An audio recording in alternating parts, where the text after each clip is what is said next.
Agora, a FMZ faz uma conexão entre você e os assuntos da atualidade. Conexão. Em conexão com o mundo. Em conexão com você. Conexão. Em conexão com o mundo. Em conexão com você. Programa Conexão. Apresentação e produção, Edésio Petterle. Trabalhos técnicos, Magno Nogueira. Estamos no ar com mais um programa Conexão. Bom dia você que está em casa, preparando seu almoço, ou você que está no seu expediente de trabalho. Bom dia você também que está no seu veículo, percorrendo a BR-262 ou as diversas rodovias que cortam nossa região serrana capixaba. Um bom dia especial também para você, nosso ouvinte da rádio online, ouvinte pelas ondas da internet de qualquer lugar do Brasil e do mundo. O programa de hoje ele dispensa apresentações. Nós buscamos fazer um programa especial alusivo ao Dia Internacional da Mulher e assim convidamos para compartilhar a história de vida de uma vendanovense. Ela, Albertina Zandonati Carnielli, vai contar para nós um pouco da sua vida profissional na educação, no agroturismo, a vida também em comunidade e nas causas voluntárias. É um prazer ter você aqui, Albertina. Muito obrigado pela sua presença. Bom dia, Désio. Muito obrigada. E aqui sempre a gente é bem-vindo. É um prazer, Albertina, ter você aqui na Rádio FMZ para compartilhar um pouco da sua história de vida. Antes, porém, nós vamos para um rápido intervalo e daqui a pouquinho a gente volta com o programa Conexão aqui na Rádio FMZ. Conexão. Apresentação, Edésio Petterle. Você está ouvindo Conexão. Estamos de volta com o programa Conexão aqui na Rádio FMZ e o programa de hoje é especial às mulheres. Nós comemoramos o Dia Internacional da Mulher no dia 8 de março e hoje estamos aqui com conexão especial sobre esse tema e para celebrar essa data nós recebemos Albertina Zandonati Carnielli, que vai compartilhar conosco a sua vida profissional, em comunidade e também no voluntariado. Albertina, que é empreendedora do agroturismo, professora aposentada e também voluntária. Albertina, vamos falar um pouquinho da sua vida pessoal primeiro. Filha de quem, esposa de quem, mãe, avó? Se apresenta assim para os nossos ouvintes, para aqueles que ainda não te conhecem. Sim.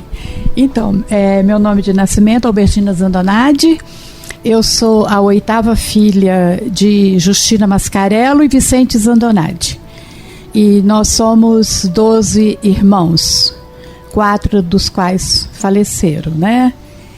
E eu nasci na Lavrinhas. Tive uma infância muito simples, como todo mundo da época, né? Aquela questão de trabalhar na lavoura, na casa, na criação de animais, né? Do tirar leite das vacas, de alimentar os porcos, as galinhas, catar ovos, como toda criança da época em Venda Nova do Imigrante.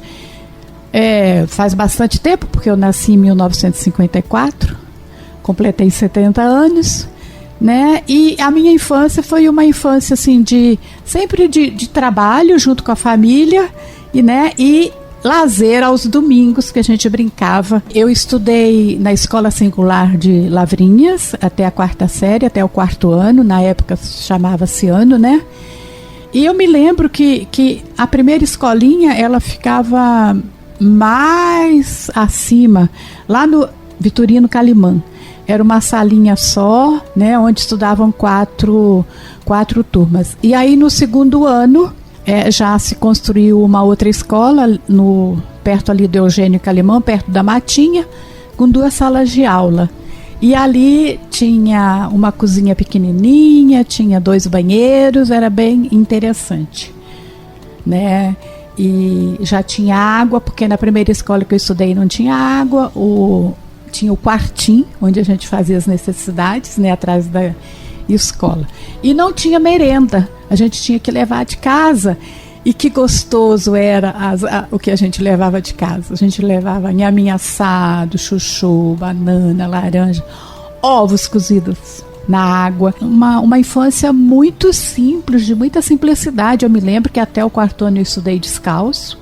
E assim, todos os meus colegas, ninguém tinha calçado.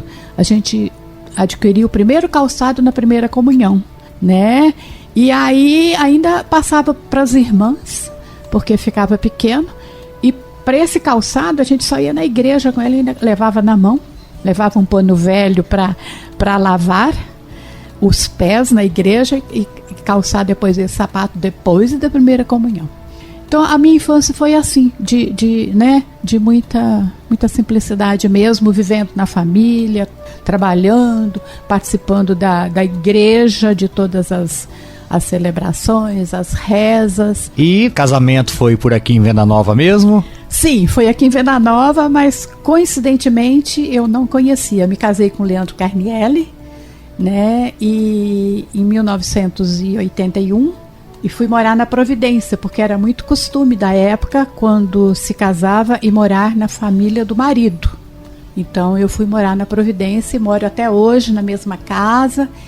E eu e Leandro tivemos 2 filhos, Fiorenza, que hoje está no Sul, já formada, concursada, né? Ela já tem o curso de doutorado na área de comunicação também, já é efetiva na Universidade Federal do Rio Grande do Sul, em Porto Alegre. E tivemos o Lorenzo. Lorenzo também se formou, né? Tem 2 graduações. E após trabalhar 10 anos fora, ele voltou há 2 anos e pouco, 3 anos, e faz o gerenciamento da Fazenda Carnielli. Maravilha. E netinhos tem também? Tenho uma neta, Helena, gaúcha, né? E até agora, no final do mês, vou lá visitá-la e cada dia ela me faz uma encomenda, principalmente de bordado. Olha só. Quer que borde tudo bordado. Então, final desse mês estou indo lá matar um pouco a saudade. Albertina, depois que você fez ali esse primeiro ensino nessas escolinhas em Lavrinhas, como que você continuou os estudos? Então, Edésio, era comum na época todos os filhos de Venda Nova irem estudar em colégios religiosos em internato. E principalmente a minha geração e a geração anterior também. Eu já tinha 2 tias já religiosas, agora já faleceram, né, irmãs de meu pai, e também irmão que tinha estudado e acabou falecendo no seminário. Todos os filhos de Venda Nova iam estudar, e eu atribuo hoje essa cultura de Venda Nova, em grande parte, essas lideranças que surgiram são pessoas que estudaram em colégios religiosos. Os meninos iam para o colégio de padre, e as meninas iam para colégio de freira. E assim eu fui. Passei por uma experiência de 6 meses em Campos, com as irmãs salesianas, e no ano seguinte eu já fui para o Rio de Janeiro, onde tinha minhas 2 tias. Não convivia com elas, porque uma estava na França, a outra estava em Vassouras e no Sul. E fui para o Rio de Janeiro, no Colégio de Santos Anjos, um colégio de alto nível, situado na Tijuca. E ali nesse colégio eu pude estudar. E a gente não só estudava, mas também trabalhava. A gente trabalhava porque a gente não pagava a escola, né? Em contrapartida, a gente fazia a limpeza da escola. Então foi onde eu aprendi muito. Aprendi tudo que eu sei. Grande parte do que eu sei hoje eu aprendi ali. Como fazer uma limpeza, como cozinhar, estudar, bordar, fazer receitas diferentes. Enfim, eu tive uma formação que eu digo para você, Edésio, que poucas pessoas tiveram essa formação. E eu fiquei lá por 12 anos. Eu fiz o antigo ginasial, né? Estudei até latim. Foi o último ano do latim, eu peguei a reforma depois em 72, né? Aí aboli o latim e fiz a escola normal, que era chamada a escola normal, que seria o magistério, né? E ao me formar, antes até eu entrei para a vida religiosa. Eu pude fazer profissão religiosa, eu fui noviça. Vestiu hábitos, né? Vesti hábito durante 8 anos, aquela veste cobria o cabelo, vestido comprido, longo. E me formando já, ainda estudando, eu já comecei a estagiar em salas da educação infantil, enquanto eu fazia a escola normal, que hoje seria o extinto magistério. E ao me formar eu já comecei a dar aula, e dei aulas lá durante 5 anos, né? No Rio de Janeiro, né? No Rio de Janeiro. Rio de Janeiro e um ano em Vassouras, que eu fui transferida. Depois, no ano de 79, aí veio a questão da vocação. Aí eu achei melhor vir para casa junto da família. Então, em janeiro de 80, eu voltei para Venda Nova. E aí, como é que foi a sua vida profissional na educação aqui em Venda Nova? Então, aí aqui em Venda Nova, eu tive a oportunidade de fazer a faculdade em Minas Gerais, em Manhuaçu, né? E me formei em pedagogia com especialização em inspeção escolar, que hoje não existe mais. Antigamente tinha inspetora, né? Então, eu tive essa formação. E como ainda no Rio de Janeiro eu fiz um curso de teologia, que é o Mater Ecclesiae, né? Quando eu chego em Venda Nova, eu pude estar participando de movimentos, até movimentos da igreja, que eu vou deixar para falar depois. E fui convidada imediatamente, assim que eu cheguei. Padre Cleto foi na minha casa, na casa de meus pais, e me convidou para ser coordenadora da escola salesiana de Venda Nova. Era Instituto Pedro Palácio na época, 1980 e 1981. Então, né, eu fui coordenadora em 2 turnos, no turno matutino e no turno noturno. À tarde não havia escola. E juntamente com o Padre Pascoal. Eu e o Padre Pascoal éramos coordenadores, o diretor era o Padre Cleto. E nesse meio tempo eu também lecionava também na escola, ainda algumas aulas, porque faltava professores, né? E eu sempre gostei muito de matemática, então eu dava aula de matemática, aquele cursinho de férias preparatório para admissão que tinha, né? Aí já não tinha mais o admissão e para ir para a 5ª série. Então, tinha um cursinho no mês de janeiro, então eu trabalhei. E depois a escola, em 82, a escola passa para o Estado, né? E está no Estado até hoje.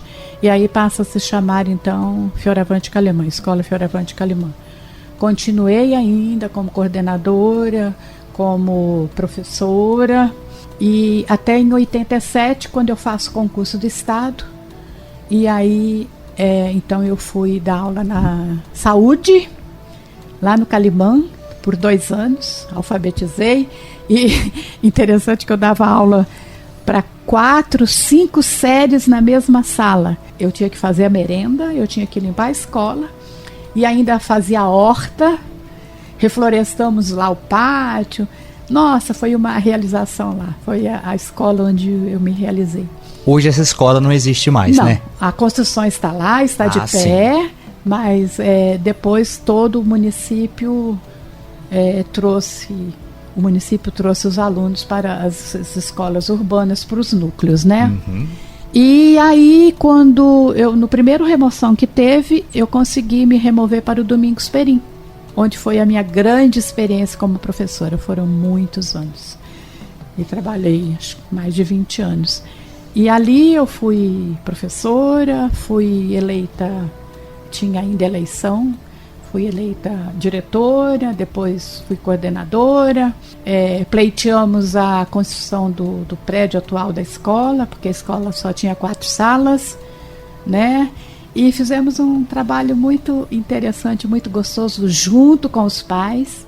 Depois veio a experiência da fundação. Eu no Domingos Perim, com os filhos já terminando já a 8ª série, e o problema de tê-los que mandar para Vitória. E a gente não queria, porque adolescente vai para Vitória, na época, né? A gente achou que Venda Nova já comportava uma escola de ensino médio já melhor, mais estruturada. E aí também reunimos um grupo de pais e começamos conversas, reuniões, e vamos montar uma escola. Vamos montar uma escola particular. A gente tinha muita saudade do antigo salesiano, né, onde os alunos faziam vestibular e passavam nos vestibulares, que eram muito competitivos, né? E aí, então, a gente buscamos de várias maneiras fazer essa escola particular. Já tinha a escola particular de educação infantil e de primeira a quarta, que era a Piccolo Mundo. E aí a gente queria, então, uma escola de 5ª série ao ensino médio. E foi aí que surgiu a oportunidade, então, junto, o Dalto ficou sabendo, Dalto Perim, e aí eles propuseram da gente, então, montar uma fundação. E aí o grupo de professores, nós formamos grupos diversos. Ficou Tarcísio Botassin, que era professor do Fioravante, Marilza Bettini, que tinha uma grande experiência em alfabetização, tinha sido alfabetizadora no Domingos Perim. E nós 3, então, ficamos responsáveis pela programação da escola, a parte pedagógica. E eu me lembro que na época fizemos até um levantamento dos professores, quem seriam os professores, e foi mandado para Vitória os currículos todos que nós recebemos, e tivemos auxílio lá gratuitamente do professor Sossai, que trabalhava na UFS, e ele fez a classificação dos currículos, foi muito interessante. João Sossai, se eu não João me engano, Sossai, né? Exatamente. E foi muito, muito legal. E assim a escola começou a funcionar, e já no começo a gente trabalhando na parte administrativa da escola e na parte pedagógica. Fiquei lá por vários anos, até quando estava próximo da minha aposentadoria, então, e estava difícil já trabalhar 2 horários, eu fiquei só com Domingos Perim para me aposentar. E com essa história toda, Edésio, eu trabalhei em escola 40 anos. Sem dúvida é uma vida da educação, né, Albertina? 40 anos na educação é um fato heróico, por assim dizer, é uma grande história. Nós vamos dar uma pausa agora na sua história, vamos para o intervalo e daqui a pouquinho a gente volta com o programa Conexão, especial do Dia da Mulher, conhecendo um pouco da história da nossa amiga Albertina. O programa Conexão volta já. Conexão. Conexão. Apresentação: Edésio Petterle. Voltamos com o programa Conexão aqui na Rádio FMZ. Hoje o programa é especial ao Dia Internacional da Mulher, que nós comemoramos no dia 8 de março. E estamos recebendo aqui a Albertina Zandonati Carnielli para compartilhar conosco um pouco da sua vida profissional, comunitária. Albertina, você falou que foram 40 anos de profissão, de trabalho na educação. Realmente é um grande feito. Nós sabemos também que a sua vida profissional não se resumiu apenas na educação. Como que começa a surgir a atuação da Albertina no agroturismo? Nossa, claro que não foi só na educação. A família Carnielli, uma família, né, com quem eu casei, Leandro, eles são muito empreendedores. E os filhos foram estudar fora, os mais velhos, e ficaram fora, né? O Luiz, o Joel, Gloriete, Vera. E Leandro foi estudar e volta para ajudar o pai na lavoura. Ele não quis dar continuidade. Então, ele foi o mais velho. Quando o outro irmão dele, Pedro, que se forma em Viçosa, engenheiro agrícola, esqueci como é que fala. Agronomia? Agronomia.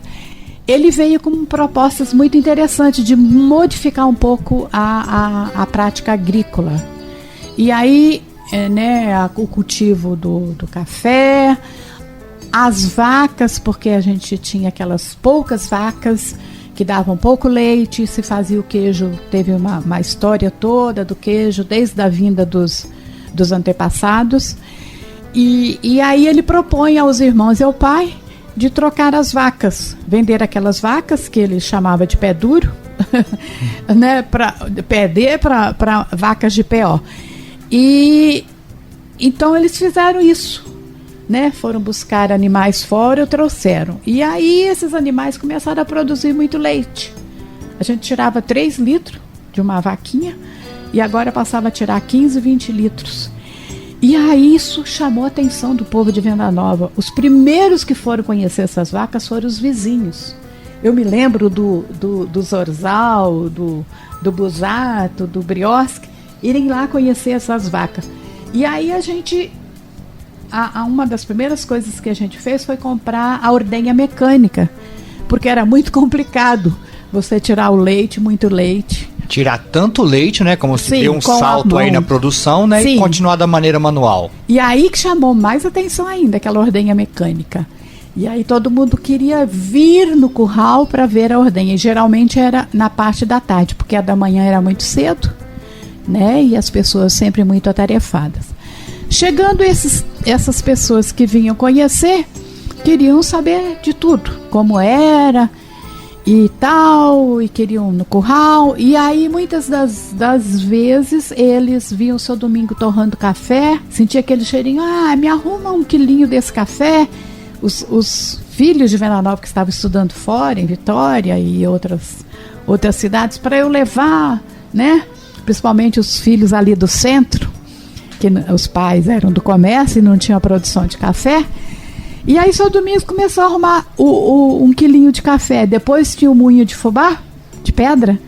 Um fubazinho também. Foi interessante essa prática, porque junto teve a construção do Alpes Hotel. E o Luiz Perim, né, veio para a Venda Nova. E aí teve uma proposta, né, do Luiz Perim trazer os hóspedes para a Venda Nova. E no final de semana ele levava esses hóspedes para visitar a Fazenda Carnielli, para visitar o curral, para ver o queijo, porque nós já estávamos produzindo queijo. E aí esses hóspedes começaram a comprar, esses hóspedes do Alpes Hotel começaram a comprar. Junto a isso vem a reportagem do Jornal do Campo, que o diretor era o Ronald Mansur, hoje ele é aposentado, um grande jornalista que a gente deve muito. A gente considera assim, tem um carinho imenso por ele. E ele fez uma matéria no Jornal do Campo dizendo que a Fazenda Carnielli ele contou para nós, a primeira coisa que ele fez, que na Itália havia essa experiência do agriturismo. E aí ele falou, eu posso divulgar isso no Jornal do Campo? Claro. E assim fez. Ele gravou, né, com o Leandro, com o seu Domingos, e passou no Jornal do Campo e deu o telefone. O dia inteiro eu fiquei no telefone atendendo as pessoas após essa matéria, se podiam vir comprar, e se tinha o queijo, e se tinha o café, e se tinha o fubá, e aí a jabuticaba que estava lá no pé, e as frutas. E ele falou que ainda tomava um bom café com o pão e o biscoito da nona. E aí Leandro virou para mim, eu trabalhava meio-dia em escola, só na parte da manhã. Leandro falou, nós temos que fazer alguma coisa de biscoito, de pão e tudo mais. E aí ele falou assim, você podia fazer na parte da tarde. Dona Enedina fazia o pão, e aí eu comecei a fazer, só que eu não dava conta não, o doce, o biscoito. E aí a Sônia, que se casou com o Tony, começou a fazer na casa dela. Ela trabalhava no banco, ela saiu do banco e começou a fazer na casa dela. Até hoje ela tem essa agroindústria e faz os biscoitos e doces e tudo mais, né? E eu sei que assim surgiu o agroturismo. E estando próximo ao Dia da Mulher, né, eu quero muito colocar aqui as mulheres do agroturismo, que elas têm que ser muito valorizadas, porque, Edésio, até então, a mulher vendanovense, casada, com descendentes de italiano, ela não era dona do dinheiro. Ela tinha que dizer sim, senhor, para o marido. Minha mãe chamava meu pai de senhor, todas elas chamavam o pai de senhor. E o dinheiro ficava com o chefe da família, vamos dizer chefe, e a mulher não tinha direito, nada, nem comprar nada. E no agroturismo, o que foi colocado à vista foi o saber fazer da mulher, que era o queijo que a mulher fazia, o socol que a mulher fazia, o biscoito que a mulher fazia, o doce, o pão, o bolo, o macarrão, a geleia. Então, o saber fazer da mulher no agroturismo veio à tona. E aí a mulher passou a ter direito a ter o seu batom, que antes não tinha, a comprar uma bolsa que antes não tinha, sabe? A mulher passou a ter direitos, né? E a prática do agroturismo, ela foi tão interessante que aí os homens abraçaram também a causa e levaram à frente. Isso começou em 1987, quando a Fazenda Carnielli abriu suas porteiras. Logo em seguida vieram outros empreendedores, porque começou a se fazer reuniões, estudar qual o perfil, quem poderia estar participando. E daí veio o Lourenção, veio a Josefa, veio depois o Lúcio Busato, né, que era a Dona Íria, a tia Cila Otoé, porque fazia os doces para os casamentos e biscoitos, e tudo mais. Começou então a crescer e progredir. E nesse agroturismo, qual foi a minha atuação? Eu trabalhava em escola. Quando eu me aposento, aliás, antes de eu me aposentar, eu estava com um período só, né? E eu começo então a fazer um trabalho pedagógico com as visitas de agroturismo. E hoje é chamado de turismo de experiência, na época não. Eu recebia os grupos agendados, né? E depois que eu me aposentei, eu fui trabalhar lá somente no agroturismo. E aí eu recebi os grupos agendados, principalmente de escolas, de, enfim, outros estados também que tinham interesse em vir.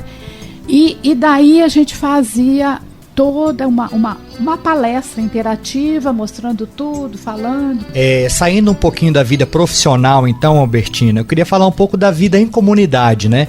Quais foram as suas vivências na igreja, na cultura que você acabou de falar e nas causas sociais aqui do município? Nossa, de onde que eu começo? Tem muita coisa para contar e a gente ficaria muito tempo.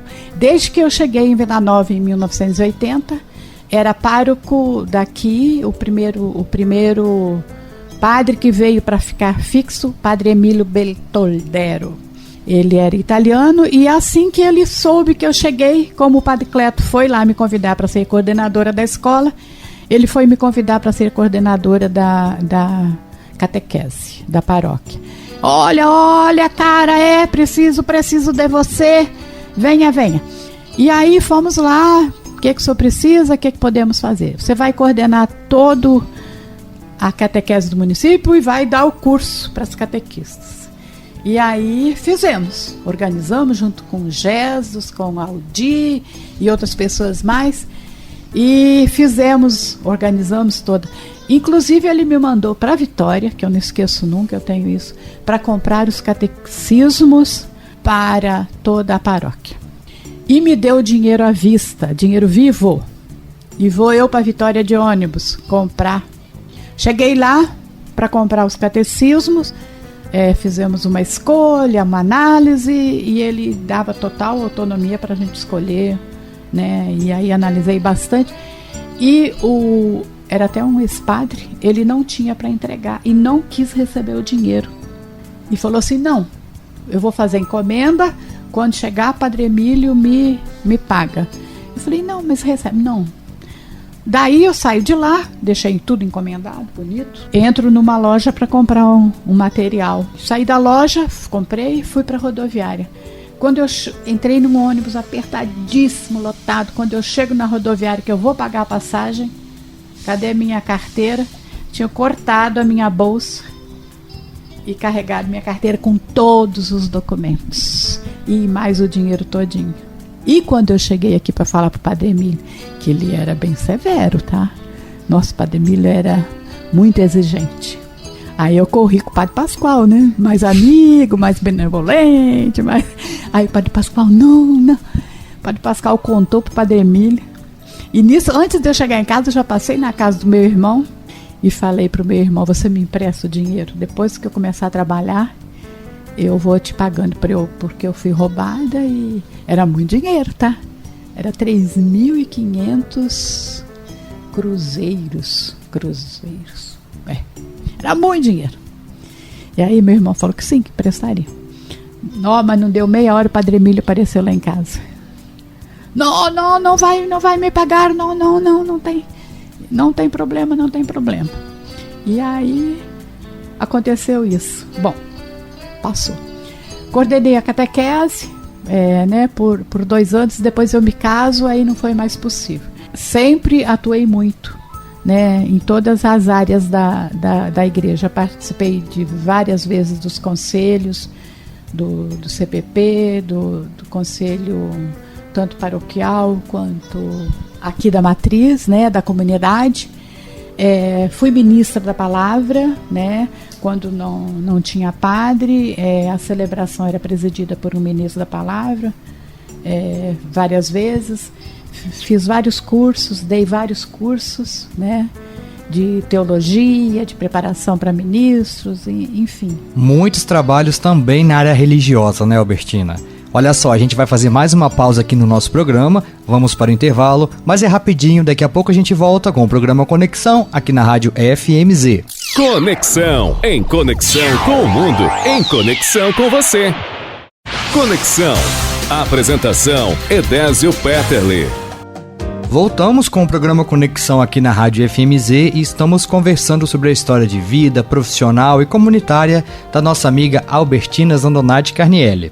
Albertina, falamos da sua vida na educação, no agroturismo, seus trabalhos na igreja e as causas sociais, voluntárias aqui de Venda Nova. Então, quando eu deixei uma das escolas, que foi a fundação, e fiquei só na escola Domingos Perim, porque foi me dito que eu teria que trabalhar por mais tempo, eu falei, eu vou trabalhar de voluntária.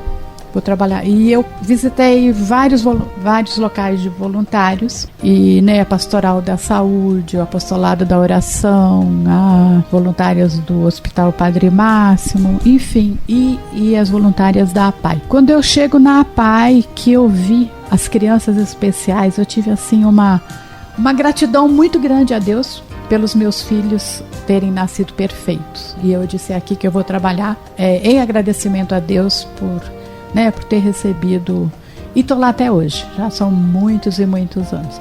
Ali eu pude, eu me dedico, eu gosto muito de bordado, mas eu tenho uma atividade específica, porque são grupos diferenciados.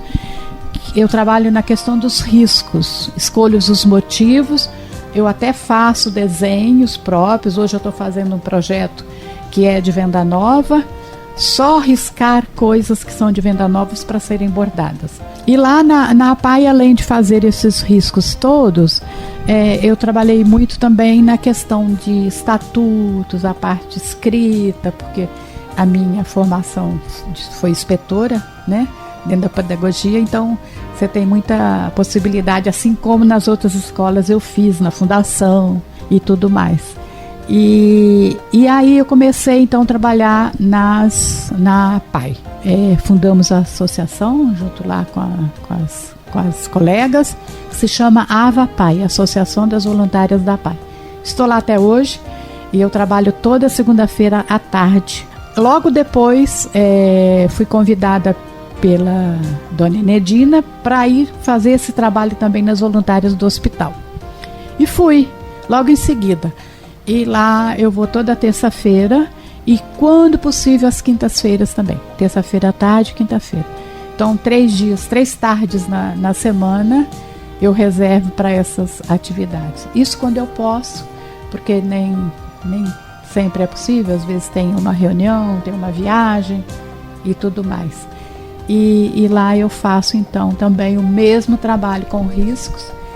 E foi bonito. Ano passado nós desenvolvemos o projeto que foi pedido pela Secretaria Municipal, Cidade dos Ipês. E o outro projeto que foi desenvolvido também foi sobre as lavandas, do lavandário lá da Pedra Azul. Foi a nossa presidente Marília Calimã. Ela, a dona lá do lavandário, propôs.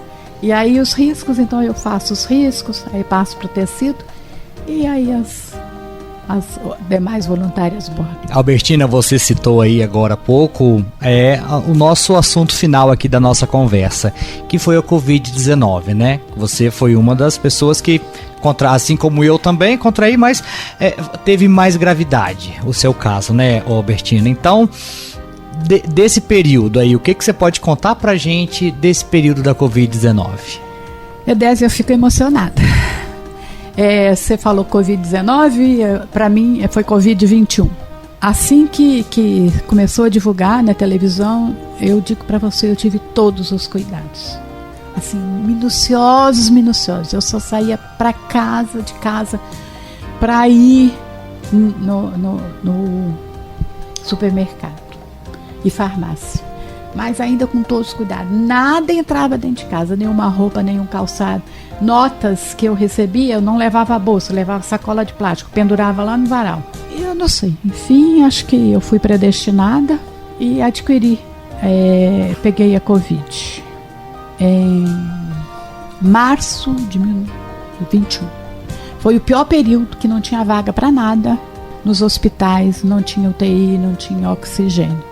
E aí eu fiquei em casa nos primeiros dias, assim que senti aí foram fazer o exame, deu positivo. Era muito difícil você conseguir consulta, os meus médicos particulares não estavam atendendo, porque também não podiam. E fazia consulta online com a Unimed de Cachoeiro, e até que eu consegui um médico aqui, Carlos Magno, que eu devo a ele a salvação da minha vida. Fui a primeira vez, e da segunda vez, daí a 2 dias, ele me atendeu às 9h30 da noite, quando ele voltou de Cachoeiro, porque ele dava plantão para só caso de Covid em Cachoeiro. E aí ele já me levou para o hospital, já pediu a ambulância de Cachoeiro e já me levou para Cachoeiro. Fiquei durante 3 dias, não tinha vaga, fiquei durante 3 dias na Unimed antiga ali, né? E aí não tinha mais como respirar, não tinha mais. Quando o médico me chegou, eu estava com minha filha Fiorenzo, que veio de Brasília, ela estava morando em Brasília na época. Lorenzo foi comigo e depois eles trocaram. Quando o médico chegou e disse que eu iria para a UTI, eu elevei as mãos para o céu e disse, graças a Deus. Minha filha disse, mãe, eu nunca vi ninguém dizer graças a Deus que vai para a UTI. Eu falei, claro, eu ganhei uma vaga na UTI e vou ter oxigênio para respirar, porque eu não estava mais conseguindo. Na UTI eu fui induzida. Como induzido?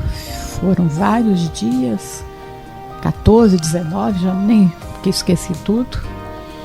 E fui entubada 2 vezes. Quando retirou a primeira vez eu tive estridor, tive que ser reentubada, e daí não podia mais.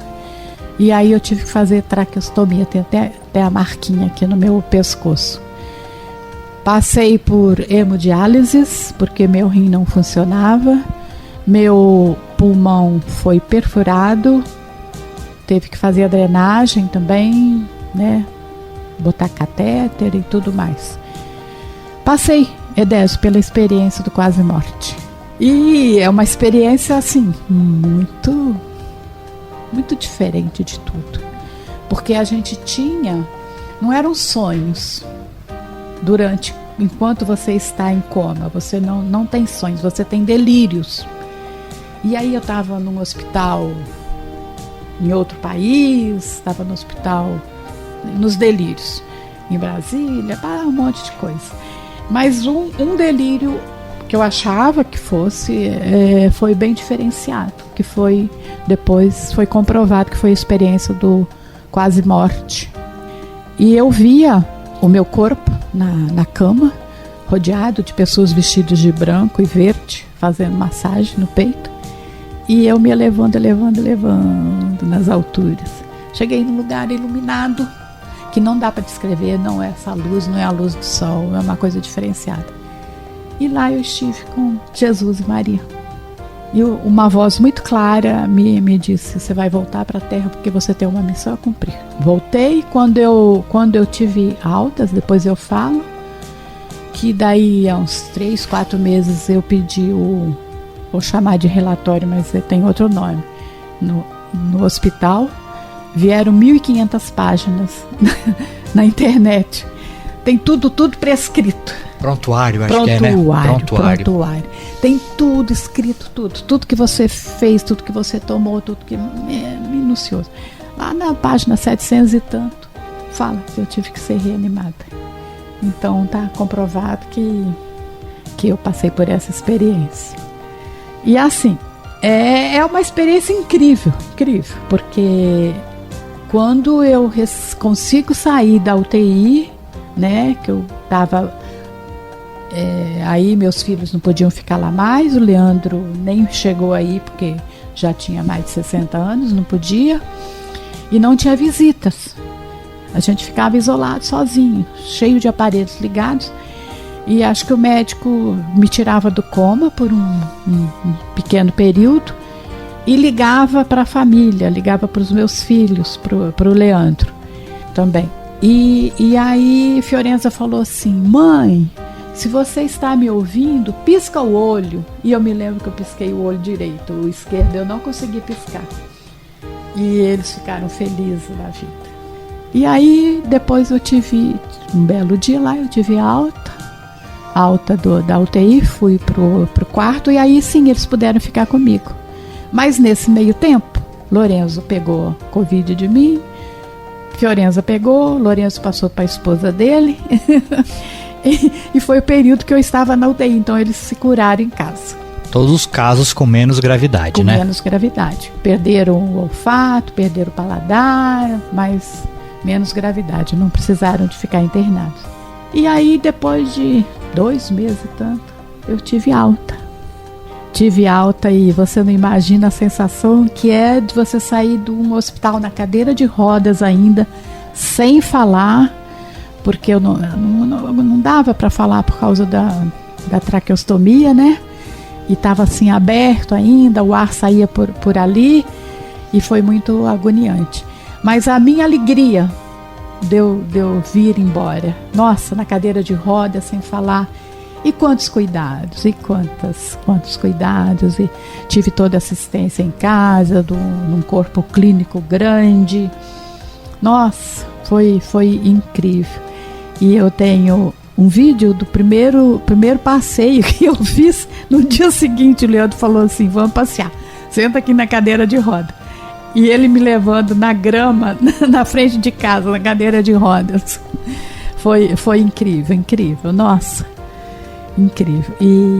E o que ficou disso tudo? Uma gratidão imensa, uma gratidão imensa a Deus pela oportunidade de ter tido ainda vida, de curtir a família, curtir, né, o esposo, que é um parceiraço que eu tenho na minha vida, curtir os filhos, a neta, incrível. E isso, nossa, trouxe um aprendizado muito grande para a minha vida. Eu falo que pós-Covid eu sou outra pessoa. Hoje não me apego mais às coisas passageiras, às coisas, sabe? Não tem mais sentido nada, as coisas terrenas. Então é a amizade, é a paz, é a tranquilidade, a serenidade, o agradecimento, né, de ter tido ainda essa oportunidade de passar mais um tempo aqui ainda na Terra, né? É isso. Conexão. E assim chegamos ao final do programa Conexão de hoje. Quero agradecer a sua audiência, você ouvinte que esteve conosco mais uma vez. E claro, agradecer a nossa convidada, Albertina. Foi enriquecedor conhecer um pouco da sua história, a sua trajetória de vida na educação, no agroturismo, na comunidade, no voluntariado, enfim. Essa mulher guerreira lá de Lavrinhas, que nasceu em Lavrinhas e conquistou o mundo, né? Conquistou Venda Nova, a região, enfim. Obrigado por compartilhar conosco essa sua rica história e que ela com certeza vai inspirar outras tantas. Obrigado de coração pela sua participação no programa de hoje. Foi um prazer imenso, Edésio, e a gente falou aí bastante coisa, mas não sei se... né? E eu queria deixar uma mensagem para todas as mulheres, né? Porque estamos na semana, né? Comemoramos o Dia das Mulheres no dia 8. Então, que as mulheres não se sintam menosprezadas, não se sintam inferiores, né? Que elas lutem pelo que é seu, que elas façam assim tudo com muita paixão mesmo, porque eu acho que não tem que ter diferença nenhuma. 50% da responsabilidade é da mulher e 50% é do homem, como pai e ela como mãe. E ela tem que ser respeitada, tem que ser considerada e valorizada. Então, façamos nos valorizar. Isso aí. Um abraço. Conexão. Em conexão com o mundo. Em conexão com você.